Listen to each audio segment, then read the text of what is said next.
भाजपने 10 वर्षांपूर्वी 2024 पर्यंत देश विकसित करण्याची ग्वाही दिली होती. आताही तेच म्हणत आहेत. त्यामुळे त्यांनी मागील 10 वर्षात गवत उपटले का अशी तिखट टीका शिवसेना ठाकरे पक्षप्रमुख उद्धव ठाकरे यांनी गुरुवारी भाजपवर निशाणा साधताना केली. ते गुहागरमध्ये आयोजित एका कार्यक्रमात बोलत होते. भाजप आता भाडोत्री जनता पक्ष किंवा भाडखाऊ जनता पक्ष बनल्याची टीका सुद्धा त्यांनी यावेळी केली आहे. सत्ताधाऱ्यांना शेती व शेतकऱ्याविषयी कोणतीही चिंता नसल्याची टीका राष्ट्रवादी काँग्रेसच्या पवार गटाचे अध्यक्ष शरद पवार यांनी गुरुवारी केंद्रावर निशाणा साधताना केली आहे.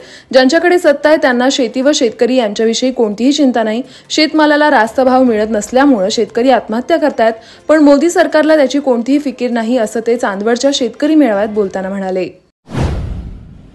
शिवसेनेच्या ठाकरे गटाचे खासदार संजय राऊत यांनी गुरुवारी कांद्याच्या मुद्द्यावरून केंद्रातील नरेंद्र मोदी सरकारवर सडकून टीका केली. देशात गद्दार आमदार व खासदारांना 50 कोटींचा भाव मिळतो, पण शेतकऱ्यांच्या कांद्याला कोणताही भाव मिळत नाही, असं ते म्हणालेत.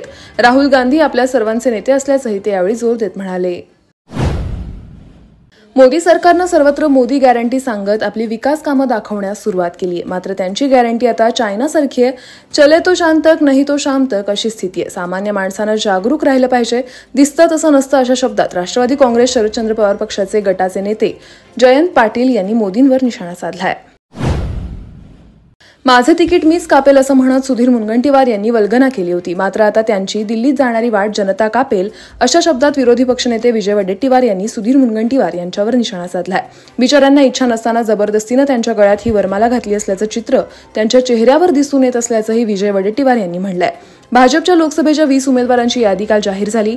या यादीत चंद्रपूर लोकसभा मतदारसंघातून सुधीर मुनगंटीवार यांना उमेदवारी देण्यात आली आहे. मात्र आपण लोकसभा लढवण्यास इच्छुक नसून आपल्याला राज्यातच राहायचं असल्याचं मुनगंटीवार यांनी म्हटलं होतं. मात्र तरी देखील त्यांचं नाव घोषित झाल्यामुळे वडेट्टीवार यांनी त्यांच्यावर वार केला आहे.